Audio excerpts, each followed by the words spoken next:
Hi, everyone. My name is Maryam Dadkhah, Dr. Maryam Dadkhah. I have a PhD in nutrition. So I work in the field of nutrition for 28 years. I worked in 3 different countries. I worked in Iran, in Canada, and here in the US. I'm a registered dietitian nutritionist. I'm board certified in obesity, weight management. I'm a diabetes educator, personal trainer, and I work with different settings, different groups. I taught at the university and so forth. But let's think about why this topic is.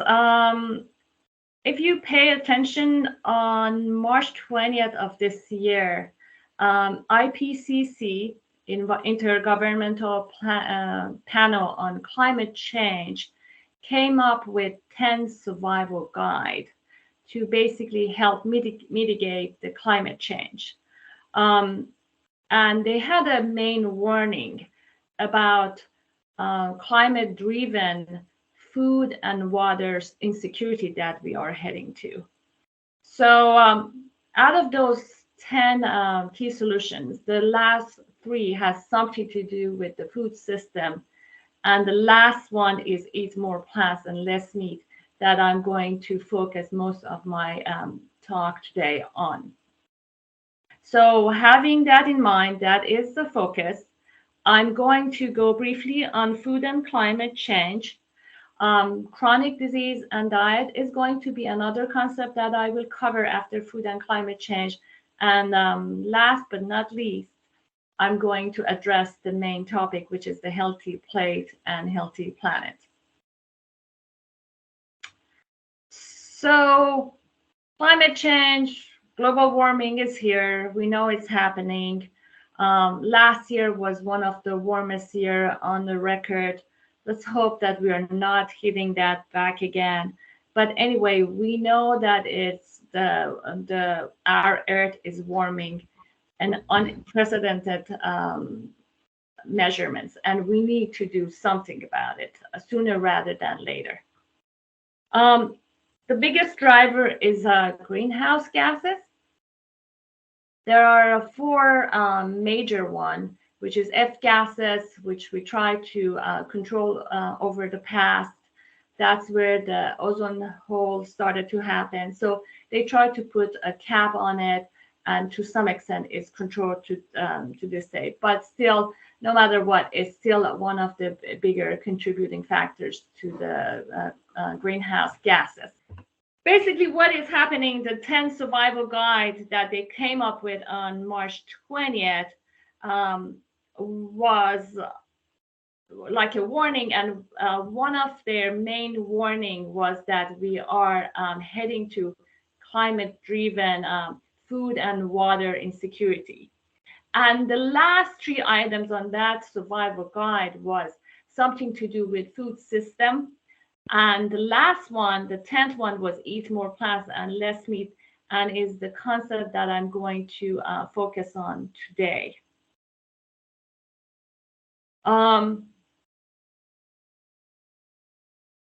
That being said, I'm going to discuss the food and climate change, then briefly discuss chronic diseases and diet, and then healthy plate, healthy planet is the last concept that I will address on my topic. Climate change is here, is happening. We see the global warming is going at an unprecedented rate these days. Last year was one of the warmest year on the record. Let's hope that we don't have that happening again. But that's basically where we are heading, and we need to take actions to not let it ruin our world.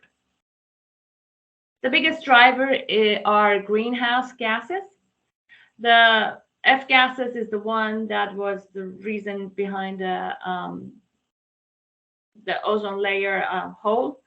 They put a cap on it, to some extent it's controlled, but still is there and still can contribute to the greenhouse gases effects that we are seeing on global warming.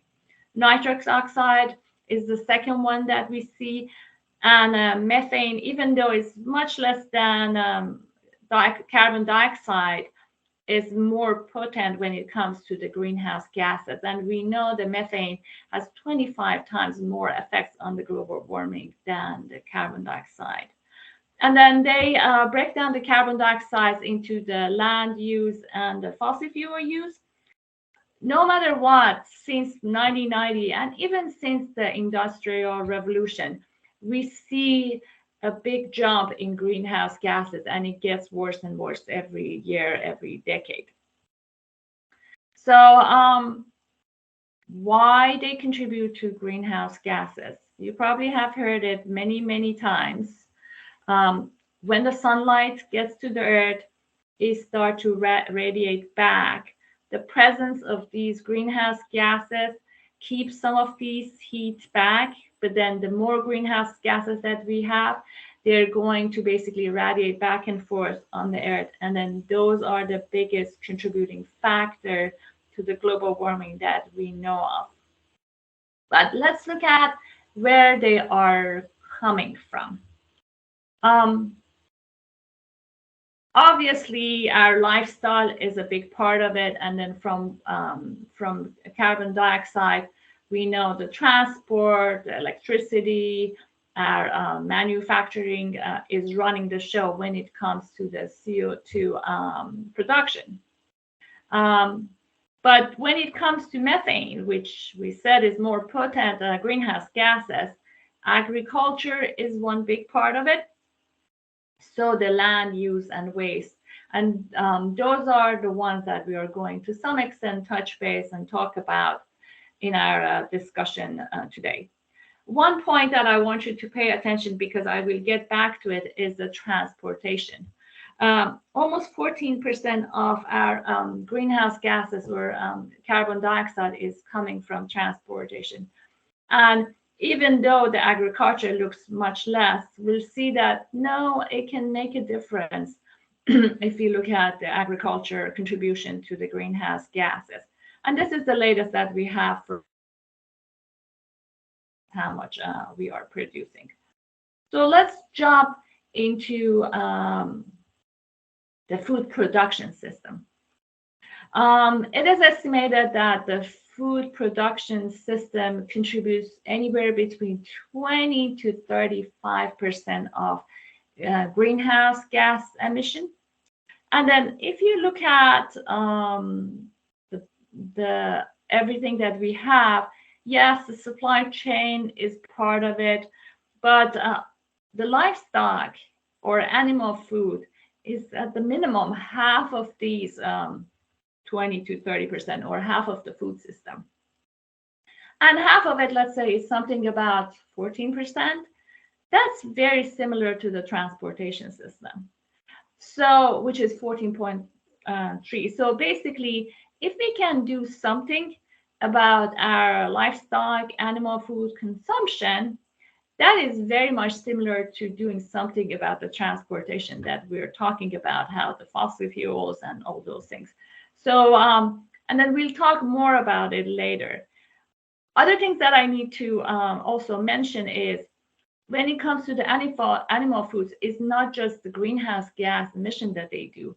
They are very resource intensive. Let's talk also more briefly about individual choices that we are making and how they contribute to the whole supply chain. One of the biggest contributing factors to greenhouse gases is beef.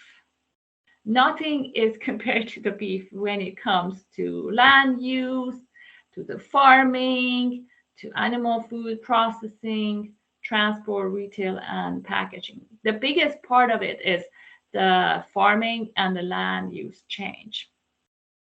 And then if you look at the whole system, most of the animal foods are on a higher side. And then we know the plant-based, when we start looking at the plant items at the bottom of this chart, they are like 10 to 50 times lower compared to any animal foods when it comes to the carbon dioxide emissions. So it makes a big difference. And then another important part is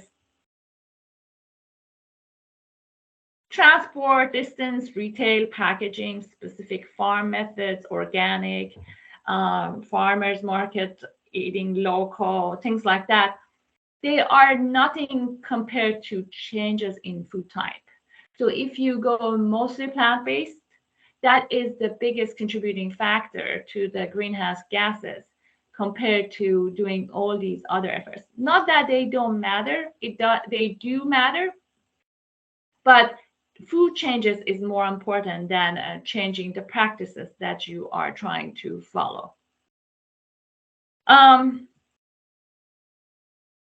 Let's look at the carbon emission of different types of the diet or dietary patterns that we see here in the US. So in the standard American diet, we see anywhere between 6 to 18 pounds of carbon emission per day per person. But smaller changes still can make a difference. So let's say if you go from standard American to a healthier diet like Mediterranean, is even lower than what you are getting from the standard American. Vegan, lower. Diets like paleo and keto, that they emphasize more animal products, less plant-based items, and basically they demonize plant-based items. They also contribute more to carbon emission. And this is just one person, one day. So just imagine that we're talking about 300 million people on the US, we're talking about 7-8 billion people on planet Earth. How big of a contributing factor it could be if everyone considered to go that route. So it's going to make a big difference if we basically change our focus and go these routes.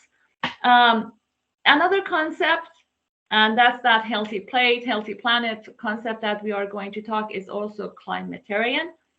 And as you can see, it's anywhere between vegan and then these lower carbon emission in the standard American. And we're going to talk about that and say, what is that concept and how we can get to that path.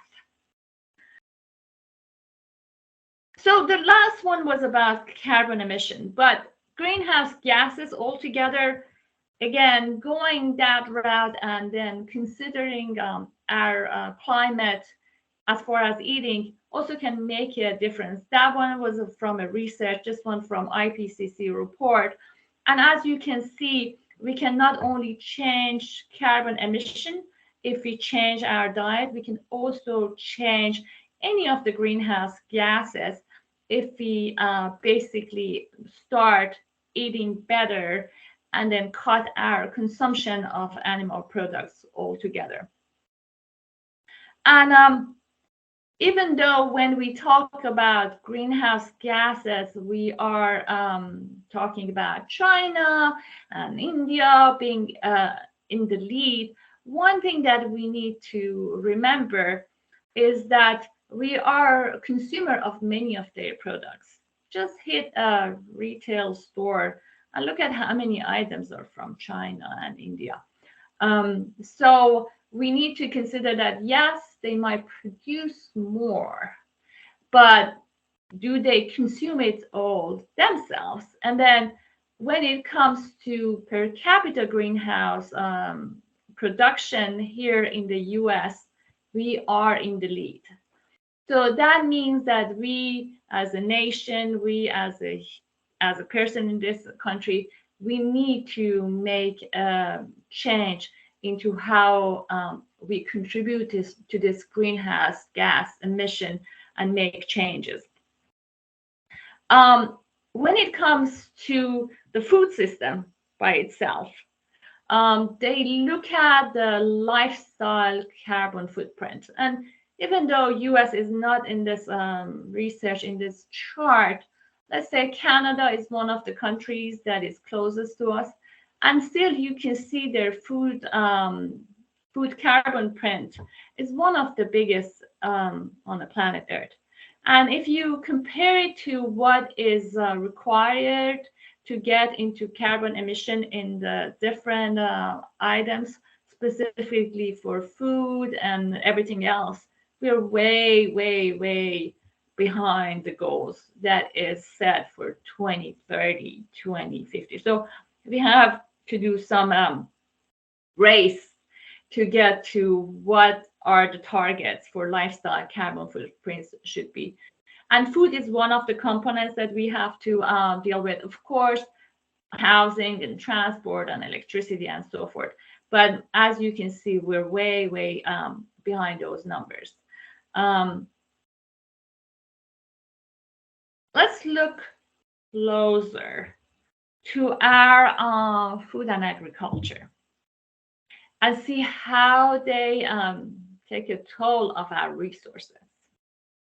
So as I told you, anywhere between 20 to 35, 26 is a good estimate of our greenhouse gases are coming from the food. But if you remember from that slide, most of it is methane. And that methane is 25 times more potent than carbon dioxide. So that is really worrisome.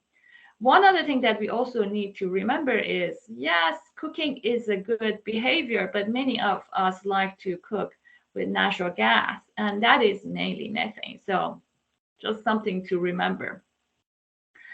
50% of the world's habitable land is used for agriculture. And we know with the practices that are not science-based, there are so many countries that they're not following any practice to basically save their land for the agriculture. We're losing those lands, and more forests and forested areas are basically need to be dedicated to the agriculture, specifically if we are going to have 10 billion people plus by 2050. Freshwater is another problem, and then we know with the drought and then with the natural disasters and everything, that is a concern in many places, and many places their agriculture might not get enough water, also considering the climate change and global warming. Fish industry, we know the pollutions in the oceans, we know overfishing. We know also because of the global warming, the sea level rise, and then the warming up the oceans, we are losing more of the biodiversity in our oceans. So that's another problem area that we have to focus on. And we do have a big problems with their pollutions. That could be another part that we have to basically deal with. And most of our biodiversity, both for the mammals and for the bird, is concentrated on the livestock. And then we are losing many of our bird diversity and pollinator diversity. And then there's not a single day that we heard bad news about how things are working. That being said, is again, let's look at the resources usage of different food choices. So we already talked about the greenhouse gases when it comes to the beef and most of the animal foods, but it's not just the greenhouse gases. Also, the freshwater is a big component of it, and so the land usage. And one thing that we need to know is all these pulses and grains and things like that we are producing, about 1 billion tons of it goes for livestock feeding. That 1 billion ton of grains can feed 3.5 billion people. So if we are expecting a bigger population by 2050, that very well should be our focus, to feed those people and not put more pressure on the resources that is really intense these days. And it's basically we are striving to keep it going with the food system that we are running these days.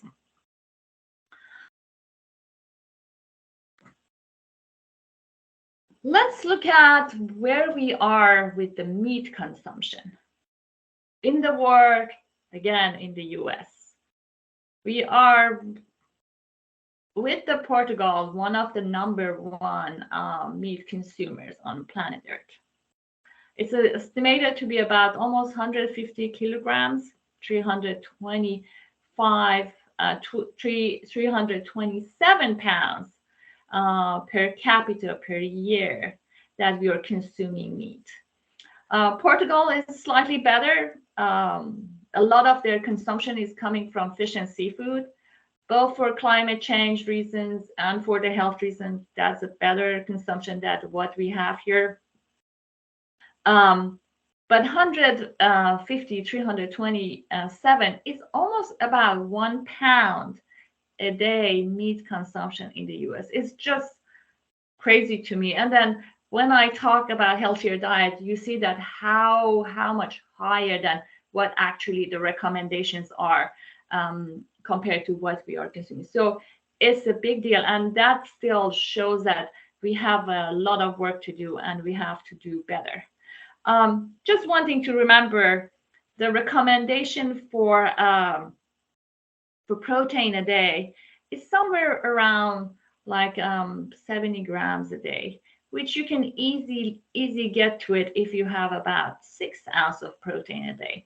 So that 1 pound a day almost meat consumption is about almost 3 times more than what needs to happen. So we have room to basically bring down our protein consumption and still meet our needs. But it is not only our consumption that put pressure on our food system and our earth. The climate change also makes things worse. We do have sea level rises. It's going to cause mixing the salt water with our freshwater resources, so water becomes an issue. We do have lower crop yields. At the same time, the nutrient values can go down. We know the protein is going down on our crops, so the zinc and iron, so meaning more nutrition deficiencies. And we also know that with all the animals and also people are migrating from the hotter, less habitable places to better places. And that also introduced a whole lot of issues. We see it in our pandemic, we see it in the tick-borne disease, we see in environmental allergies going up. And also, in addition to that, is respiratory disease, cardiovascular pollution, everything is going to run the show. So we are expecting worst case of the chronic disease just because of how the climate change is affecting our health and nutrition and other chronic diseases. That being said, it's time to shift to see where we are with health and chronic diseases in the US. So 6 in 10 people in the US has one chronic disease, and actually 4 in 10 has at least 2 chronic disease. Many of diseases can be related to weight and obesity, and I will talk more about it. But at the same time, one big thing that we have to consider is the costs that all these chronic diseases put on our nation. We're one of those industrial countries that doesn't have the universal health care, and with health issues getting worse, you can just imagine how hard it's going to be for our country, for everyone else, to basically take this burden of more chronic disease on the horizon. Let's look at how things are working over years. 2 of the biggest concerns that we have are obesity and diabetes. So the darker blue means the higher incidence of obesity, more than 30%.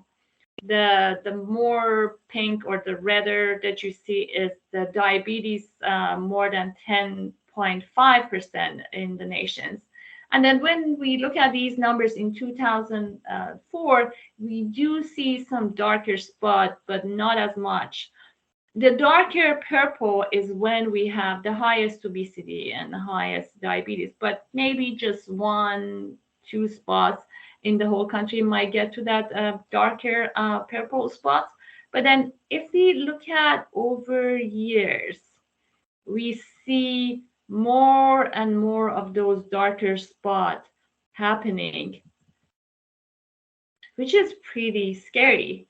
As of now, we consider that we have about 72% of the population dealing with weight issue, overweight or obesity. These days, having a normal weight to many people might feel like underweight because they compare themselves to everyone else. And with diabetes, they might sound not so bad, but actually, if you think about diabetes and undiagnosed diabetes and pre-diabetes, almost 50% of the adult population of the US are dealing with it. So it's something that we have to be worried about and then take actions to change it. But do we have reason? Do we have ways to change them? Yes, we do.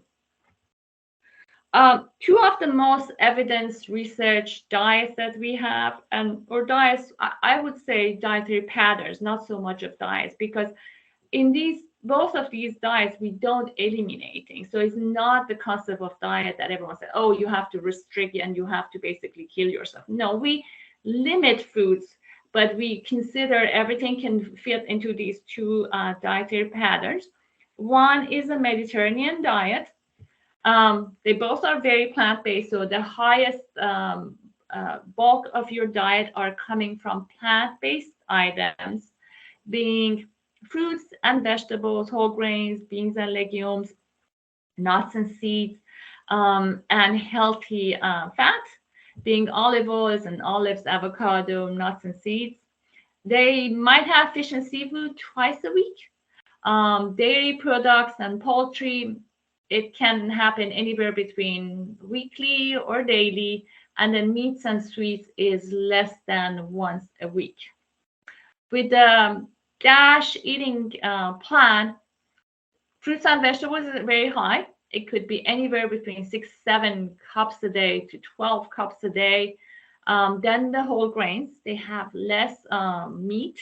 The meat can be anywhere between 3 ounces, which is a deck of cards the size of your palm a day, to like 2 decks of cards a day.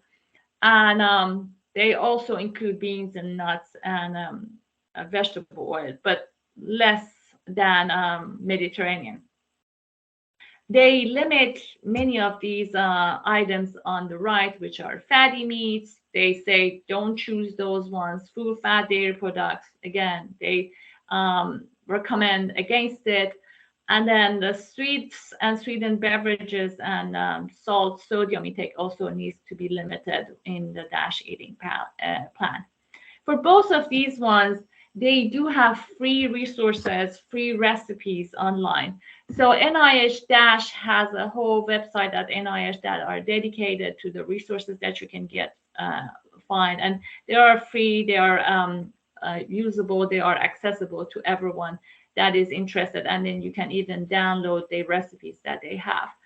The Mediterranean diet, the people behind it are Old Ways, that is a group of researchers and professionals from Harvard University and also from European Union. They also have like about 1,400 free recipes on their websites and so many other resources for anyone interested. So they're very easy to use and it's accessible to everyone.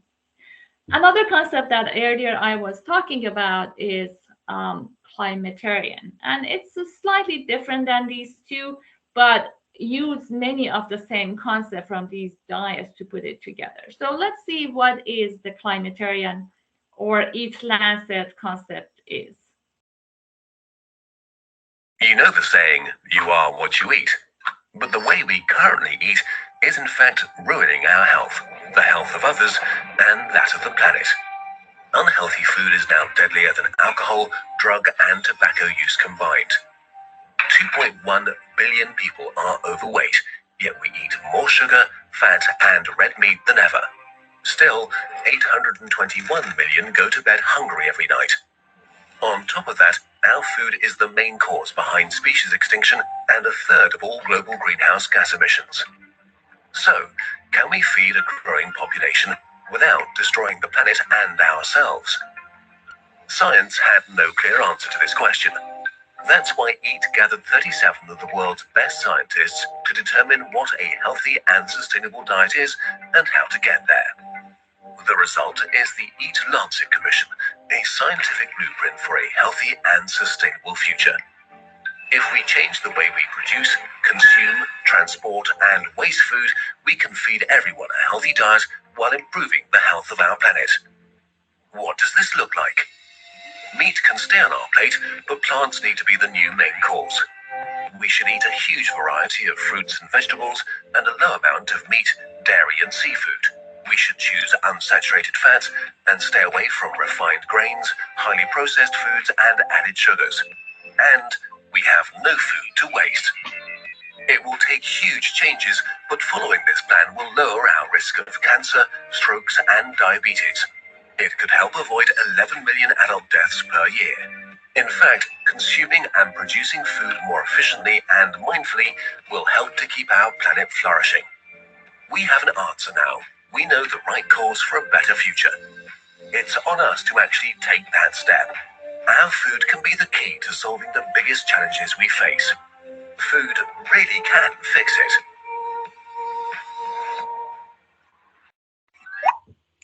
So, as the video said, let's look at how it looks like. So they do suggest limited intake of red meat and starchy vegetables. So 2 servings a week is what we're looking for. And then when we talk about serving, is about the 3-ounce size of a deck of cards or the palm size. The eggs, 2 eggs a week. Poultry, 2 servings, the same size. And the dairy food can be 1 serving a day, which can be 1 cup of milk or yogurt or 1 ounce of cheese. The fish, again, 2 servings a week is what we can recommend. And then with these other ones, they don't give any recommendation for sizes or things like that. But as you saw, most of the plate is recommended to come from fruits and vegetables, whole grains, legumes, and nuts. In the plate shape, that's what you're expecting. The animal foods can be like about an eighth of the plate. Compared to healthy plate that we have right now, the protein can be a quarter of a plate, and then the quarter of a plate could be plant-based or animal-based. But with the healthy planetary diet or Eat Lancet concept, that is recommended to keep it to 1/8 of a plate. So basically, cut it down. It might sound too much. We might not be there. Remember, we are at about 1 pound, 16 ounces a day, and now we're suggesting to bring it down to even 3 ounces a day. So where should we start? Small changes. Meatless Monday, just start with 1 day a week. Maybe 3 vegan breakfasts a week. So one of the breakfasts that I like and I suggest is I do peanut butter sandwich with a piece of fruit. You cannot go more vegan than that one. And it's easy, grab and go kind of a concept. See where you are, track yourself. Many times we think that we are doing better than we actually do. So let's say if you see that, hey, I'm doing meat with every single meal a day that I have, maybe it's not reasonable to switch to vegan. Maybe a good start is start with 1 meal a week, 2 meals a week. See where you are and what's your comfort level as making those changes are. Start with less frequent or smaller portions. Hey, if you like to have a steak once a week, maybe a good start could be every other week or once a month.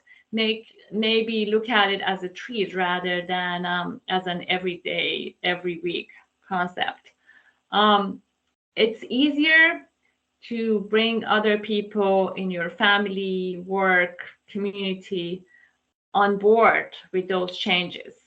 It's going to be very hard if you want to become vegan in a family that everyone likes to have meat. And then talk to other people about it. Try to make everyone's part of this movement.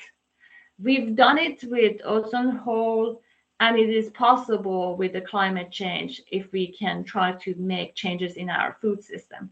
And try to look for plant-based recipes. There are so many free recipes, free resources out there that we can use, and then make those changes happen. And does it make a difference in the climate change? Oh, it does. It definitely does. So when they compared where we are right now, and if we keep the business as usual, we are almost doubling the greenhouse gases or carbon emission by 2050 when we hit that 10 billion people.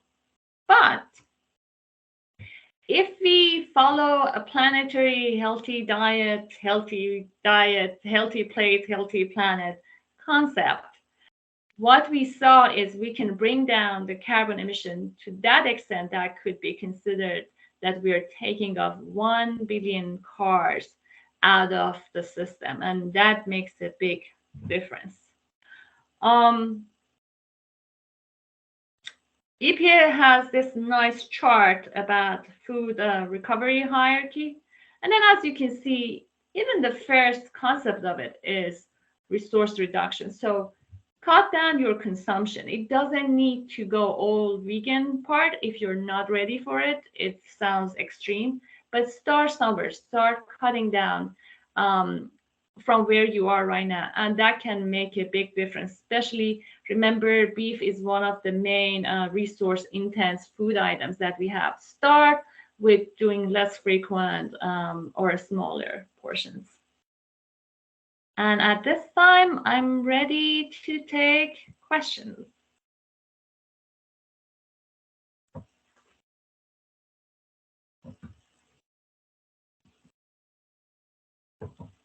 Thank you very much. That was a really interesting presentation, and we've got some reactions. That's awesome.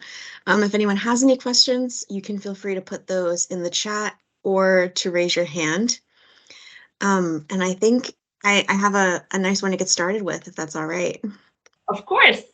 So I am vegetarian, and sometimes when you talk about eating for the planet, I mean, everyone here is eco-minded, I think. That's why everyone's interested in the green breakfast. But sometimes when you bring up that conversation, it's a little bit contentious, especially if you're, going out to eat and someone's like, oh, why don't you want to go to this restaurant or eat this food? And since you do so much work in this field, do you have any recommendations for ways of talking about your diet that are a little less contentious and just things everyone can agree on, like eating for a healthy planet?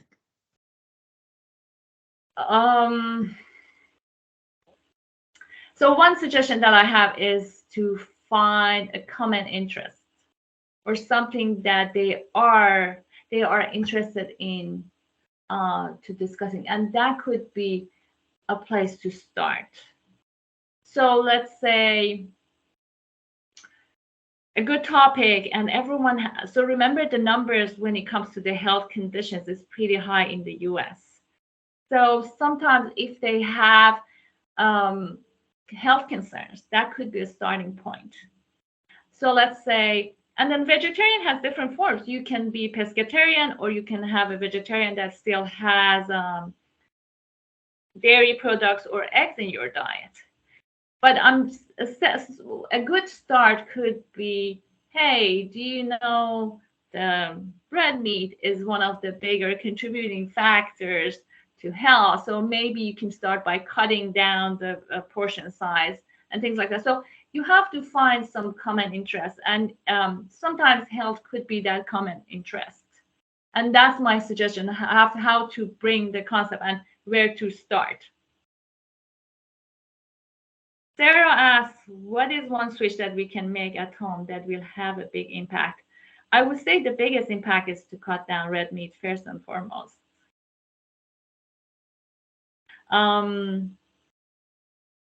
Any other questions? You're welcome, Monica. Okay, Laura has, for the past few months, grains and legumes to help address symptoms of a chronic health issue. It's been pretty effective, so I don't want to stop. It's almost impossible not to have the legumes and hope that we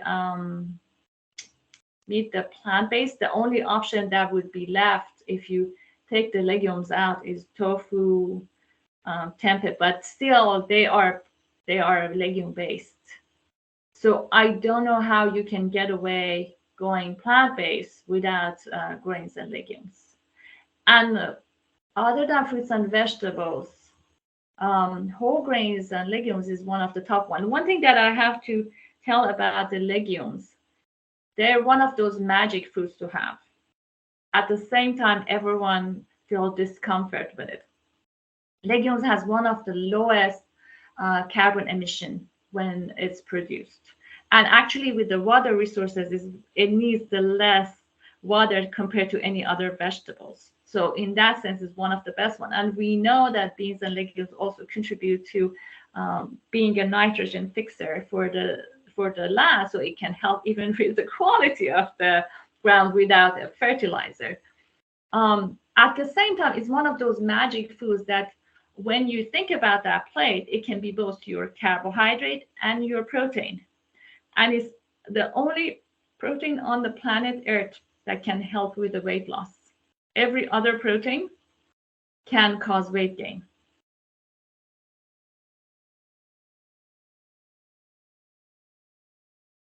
So I don't see out unless you do only nuts. But again, I don't know of any health concerns that the beans and grains needs to be taken out of your diet unless it's a personal preference.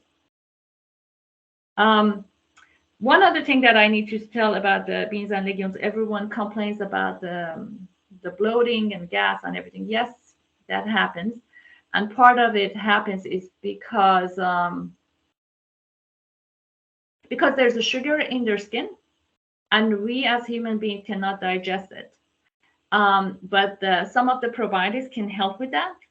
And the more we have it, the better the chances that we can include it in our diet and have it with not that much of a problem.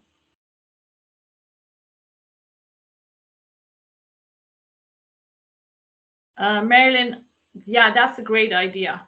Especially with let's say Indian cuisine, they do a lot of beans and legume recipes. So don't they do an amazing job. Another culture that they do great with beans and legumes is also Ethiopian foods. They do have so many different recipes with their lentils that is just amazing.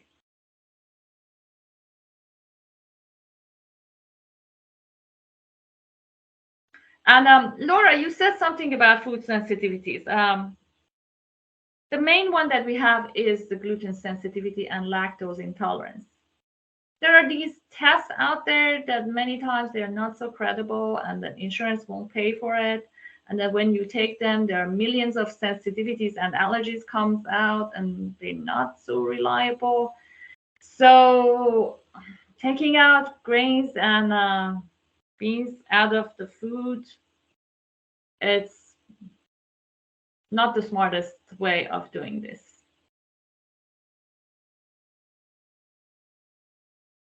You had a similar presentation on a similar topic at the Potomac Watershed Roundtable a couple of years ago, I believe. And one of the conversations we had was also about where you source your food from. So if someone thinks, I really like the red meat in my diet, I want to keep consuming it, do you have recommendations for where you can source your food that would be also better for the planet? No. And let me tell you something interesting about it.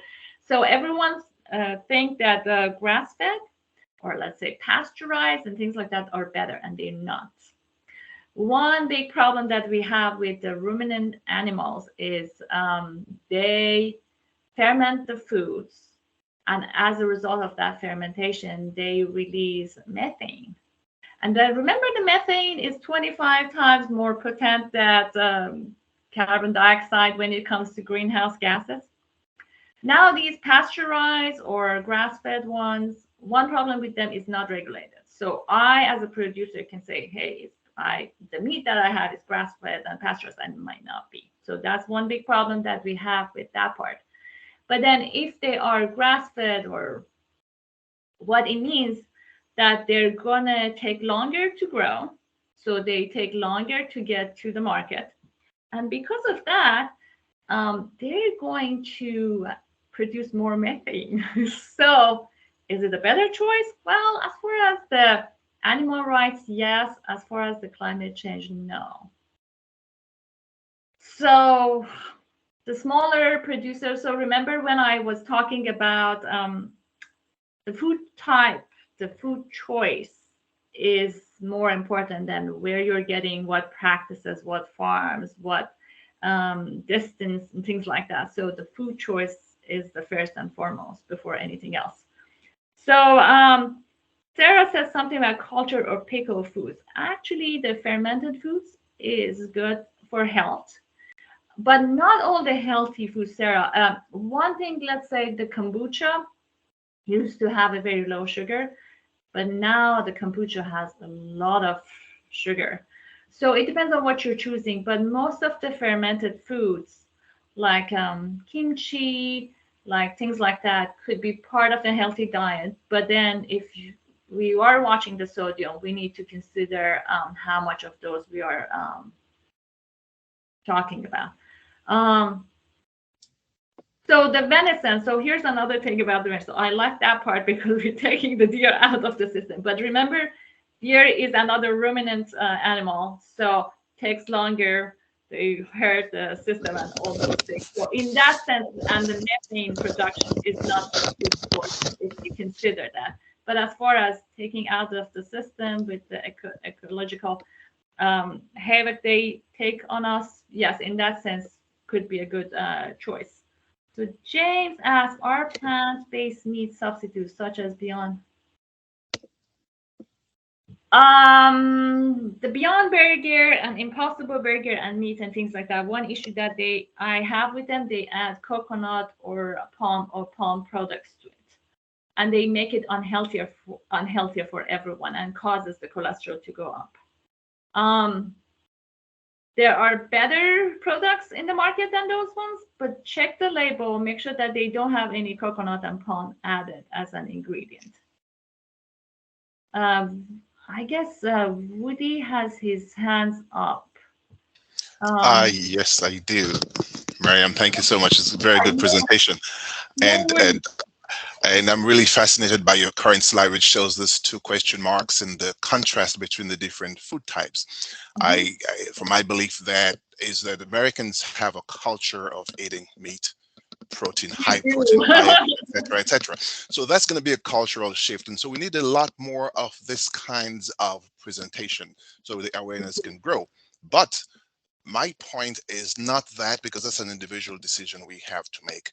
If we bring to mind the existence of what we call food deserts, where people through no choice of theirs don't have much of an option to get the question mark on the right hand side, but more so what we see on the left hand side, which is the readily available pizza, chicken, fried chicken, etc., etc.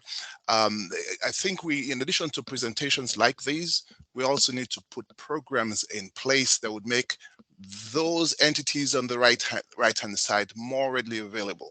Specifically, programs that would encourage, say, community gardens, where these people can grow their own food and be able to produce these things at less cost to them, at the same time bringing the pleasure, because some of these people in the food deserts, they are used to growing their own food. They're probably first generation Americans or immigrants, and they're used to growing their own food. They derive pleasure, but the programs to make this readily available to them are not really adequate, in my opinion.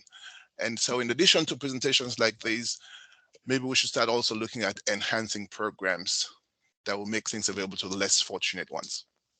That's a great point, really. And remember that when I was talking about those 10 survival guide, I just focus on the last one. We need a lot of change. And then another problem that we don't have the capacity to produce as much as fruits and vegetables we need for eating healthier on a planet Earth. Forever we focus on the grains and we focus on livestock. And most of our lands are used for those purposes. So we try for ages to just feed and has the calorie, not so much focus on the nutrients and health. So we need a major shift in so many levels.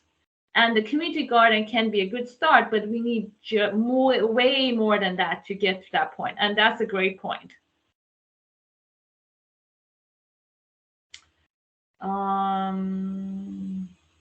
Yes, food security is really great. I did not touch base on the food security as much. I started with that we are heading to that point. But again, that could be another topic that I need to address. So this is like basically the last part of the conversation. I had like a 4 series on George Mason University, and I'm going to do something similar to that again this year. But I started with food security as the main part. And it's very complicated. It's multi-level. It's not just the community garden. The whole system, food system needs to be shifted to make that happen. And that's a great point. I did take the moment to plug the Fairfax Food Council, which does work to combat food insecurity, and as well as Hands-on Harvests. If anyone here listening does gardening at home and they have extra tomatoes or any other veggies or herbs that need a home, Hands-on Harvest works to collect those fresh fruits and vegetables and distribute those to people who don't have readily available access to those. Perfect. So that's one way that we're sharing some of those healthy foods with each other. I might use it myself. I have like about 20 plants of tomatoes.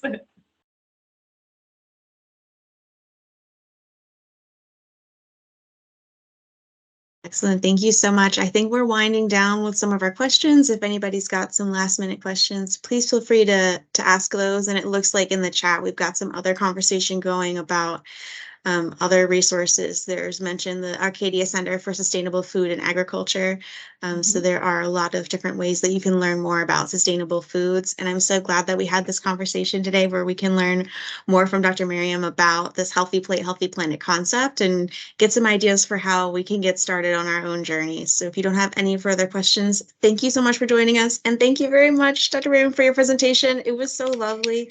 And we have so many great comments in the chat agreeing that it was lovely, and we've got some applause going on. So if there's no more questions, thank you. Have a lovely weekend, and we'll see you at the next one. And if you do have some extra questions, feel free to stick around. Thanks everyone for listening, for coming to my presentation.